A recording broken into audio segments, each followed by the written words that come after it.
Good morning student, welcome to Will Study Point online classes. Today our topic is parallel plate capacitor. अब हम देख हमारे जो course में है पैरेलल प्लेट कैपेसिटर वो काफ़ी डिटेल में है, तो इसको हम यहाँ पर पढ़ रहे हैं। वैसे 3 टाइप्स के होते हैं, तो इसका कंस्ट्रक्शन देखिए किस टाइप का होता है। ये construction, this capacitor consist of 2 thin conducting plate 1 and plate 2, each of area A held parallel to each other at suitable distance D apart. ये देखिए D डिस्टेंस पर मेरे पास 2 प्लेट है, प्लेट 1 और प्लेट 2 दोनों रखी हुई हैं। और आगे देखते हैं, the plates are separated by insulating medium like air, paper, mica, glass etcetera. तो इनके बीच में कोई भी इंसुलेटिंग मीडियम हो सकता है जिसमें हम मानते हैं कि जो है करंट नहीं आती है, लेकिन हम सीख चुके हैं कि उन्हें एक सर्टेन लिमिट तक नहीं आएगी, उसके बाद ज़्यादा इलेक्ट्रिक फील्ड अप्लाई करेंगे तो करंट जो उसमें प्रोड्यूस होगी। तो इंसुलेटिंग मीडियम कोई भी हो सकता है इनमें से एक। One of the plate 1 is insulated and the other plate 2 is earth. और ये 2 प्लेट जो हम लेते हैं, ध्यान करें, एक को इंसुलेटेड कर देते हैं, ये इंसुलेशन है, कोई वुड वगैरह ले लेते हैं यहाँ पर, और दूसरी प्लेट को अर्थिंग कर देते हैं। ठीक है, अब देखते हैं वर्किंग कैसे करता है ये पैरेलल प्लेट कैपेसिटर। नाम क्यों पड़ा पैरेलल प्लेट कैपेसिटर? क्योंकि इसमें 2 प्लेट्स ली जाती हैं, दोनों पैरेलल होती है, और प्लेट ध्यान रखिए रेक्टेंगुलर होती हैं दोनों। इसलिए यहाँ पर हमने एरिया जो है प्लेट का L/B माना है। ध्यान रखें, एरिया जो है प्लेट का वो L/B है। इसका अगर हम इसको एक्सपेंडेड करेंगे तो L/B होगा। वर्किंग क्या है? When a charge plus Q is given to the insulated plate 1, जब फर्स्ट प्लेट को हम चार्ज देते हैं प्लस Q, तो इंडक्शन की वजह से -Q चार्ज इंड्यूस हो जाता है near the face of plate 2। ये देखिए जो प्लेट 2 है उस पर जो है इंडक्शन की वजह से नेगेटिव चार्ज जो है प्रोड्यूस होता है जब हम इसको पॉजिटिव चार्ज देते हैं तो। एंड प्लस Q इंड्यूस हो जाता है ऑन द फार्दर फेस, और जो पीछे वाला फेस है यहाँ पर पॉजिटिव चार्ज इंड्यूस हो जाता है। चार्ज पोलराइज हो जाते हैं, नेगेटिव बनता है या पॉजिटिव बनता है। और द चार्ज प्लस Q है ना, being free to flow to earth. जो ये चार्ज जो पॉजिटिव जो बना है, जो ये हमारी जो प्लेट है उसके राइट साइड में, ये अर्थिंग होने की वजह से ये पॉजिटिव चार्ज अर्थ में चला जाता है, देखिए। और उसके बदले में आप कह सकते हैं कि इलेक्ट्रॉन जो उतने यहाँ आ जाते हैं, तो ओवरऑल ये प्लेट नेगेटिव बन जाती है और ये ओवरऑल क्या हो जाती है, पॉजिटिव हो जाती है। अब जब ये प्लेट ओवरऑल पॉजिटिव हो गई, ये नेगेटिव हो गई, तो इन पर सरफेस चार्ज डेंसिटी अलग अलग होती है। इसमें पॉजिटिव रहती है सरफेस चार्ज डेंसिटी, प्लेट 1 है surface charge density positive, end plate जो 2 है वो क्या करती है, अपने अंदर रखती है सरफेस चार्ज डेंसिटी नेगेटिव। तो इसमें जो है सरफेस चार्ज डेंसिटी नेगेटिव आ जाती है प्लेट 2 के अंदर। ये देखिए -σ-Q/A, ये प्लेट 2 है सरफेस चार्ज डेंसिटी। एक बात ध्यान रखें कि जो इलेक्ट्रिक फील्ड है due to the plane sheet on left of plate 1 जो है वो क्या होता है, E=σ/2 टाइम ε0। ये हमने गॉस के जो है एप्लीकेशंस थे उसमें हमने पढ़ा था कि total electric field due to the infinite plane charge sheet. तो हमने एक पार्ट लिया था प्लेन का, तो वही यहाँ पर पार्ट है प्लेन का। तो इसलिए इलेक्ट्रिक फील्ड जो है एक प्लेट की वजह से जो बनता है वो σ/2 टाइम ε0 बनता है। तो on the left of plate 1, ये जो हमारी प्लेट दे रखी है इसके लेफ्ट साइड में इधर जो है, इस प्लेट 1 की वजह से जो इलेक्ट्रिक फील्ड है E1 है, और E2 जो है इस प्लेट की वजह से इलेक्ट्रिक फील्ड है। ठीक है, तो ये जो इलेक्ट्रिक फील्ड है E1 वो क्या है, डायरेक्शन इसकी कहाँ पर है, राइट से लेफ्ट की साइड। ध्यान रखें, राइट से हम लेफ्ट की तरफ मैंने एरो दिखाया है। तो डायरेक्शन जब हम राइट से लेफ्ट लेते हैं तो नेगेटिव माना जाता है इलेक्ट्रिक फील्ड, और उस टाइम हमने इसको यहाँ पर -σ/2 टाइम ε0 लिख दिया है। तो कंफ्यूज ना हो, वैसे यहाँ पर σ/2 टाइम ε0 आना चाहिए था क्योंकि पॉजिटिव है, तो माइनस किसकी वजह से है, डायरेक्शन की वजह से यूज किया है मैंने। बाय डिफॉल्ट ध्यान रखें कि लेफ्ट से राइट जो होता है डायरेक्शन इलेक्ट्रिक फील्ड की, वो पॉजिटिव ली जाती है। अब यहाँ हमारी जो इधर आ रही है जो कि राइट से लेफ्ट है, इसलिए नेगेटिव लेंगे, और ये भी नेगेटिव होगी E2 जो इसकी वजह से है। लेकिन इसमें खुद में जो सरफेस चार्ज डेंसिटी है वो नेगेटिव, और डायरेक्शन भी नेगेटिव, तो ओवरऑल क्या हो जाएगा, पॉजिटिव हो जाएगा। ये देखिए, तो इस बात का आपको ध्यान रखना है। ठीक है, अब आप जो है आगे देखेंगे कि due to the opposite surface charge density की वजह से इलेक्ट्रिक फील्ड जो है in the region on the left of plate 1 on right of plate 2। तो जो लेफ्ट प्लेट है on the left of plate 1 और on right of plate 2 cancel out हो जाता है एंड बिकम 0 बन जाता है।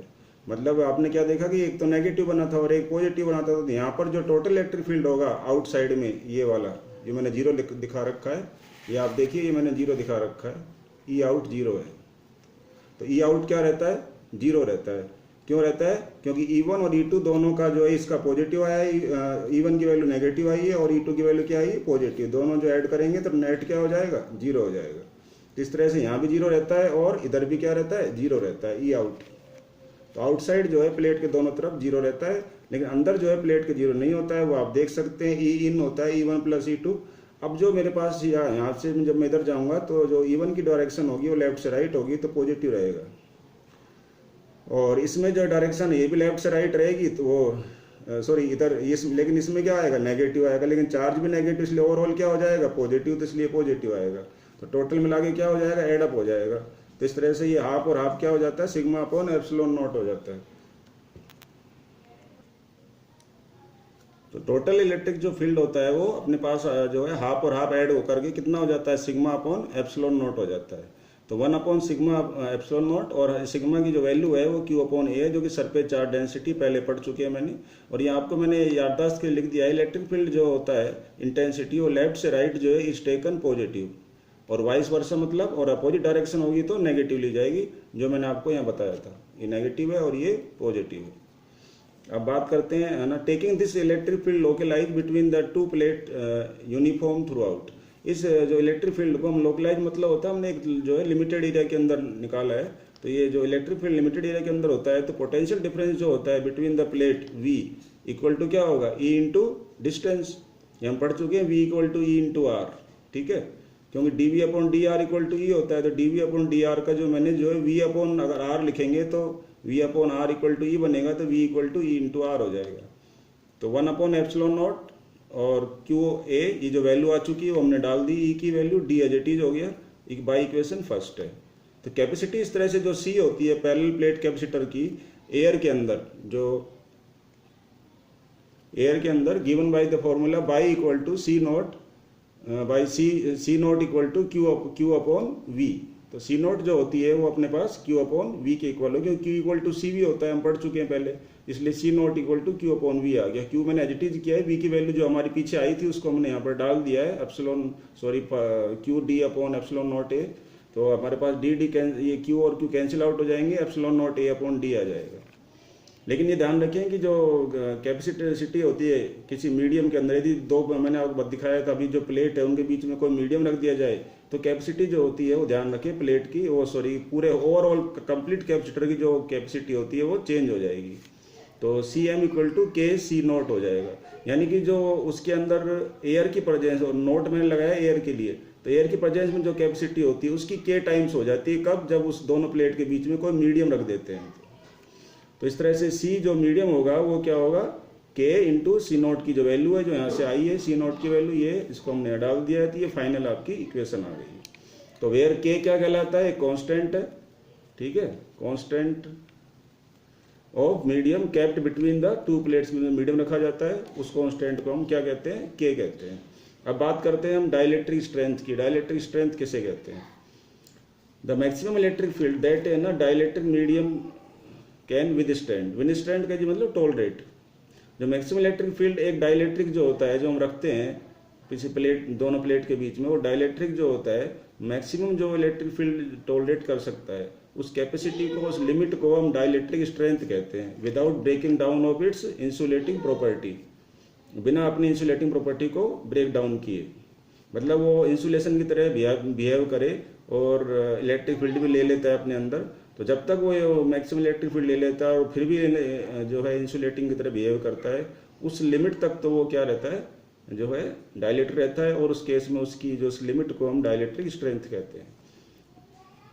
और यदि उस लिमिट से ज़्यादा इलेक्ट्रिक फील्ड दिया जाएगा तो अपनी इंसुलेटिंग प्रॉपर्टी को क्या करेगा? वो ब्रेक कर देगा, ठीक है।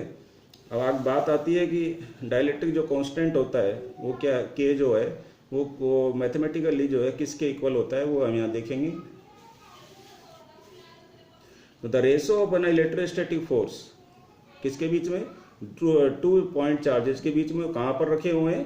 एयर या वैक्यूम के अंदर दो पॉइंट चार्ज रखे, उनके बीच में जो फोर्स होता है उसका रेशो किसके साथ?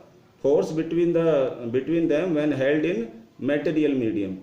वही सेम दो पॉइंट चार्ज किसी मेटल मीडियम रखा जाए तो उनके बीच में फोर्स ले, और या फिर उनको जो रखा जाए एयर के बीच में, तो जब एयर के बीच में रखा जाता है, उनके बीच रखा जाता है तो एक फोर्स काम करता है, वो वाला फोर्स, और मेटल के बीच में रखा जाता है तब भी फोर्स काम करता है, वो दूसरा फोर्स।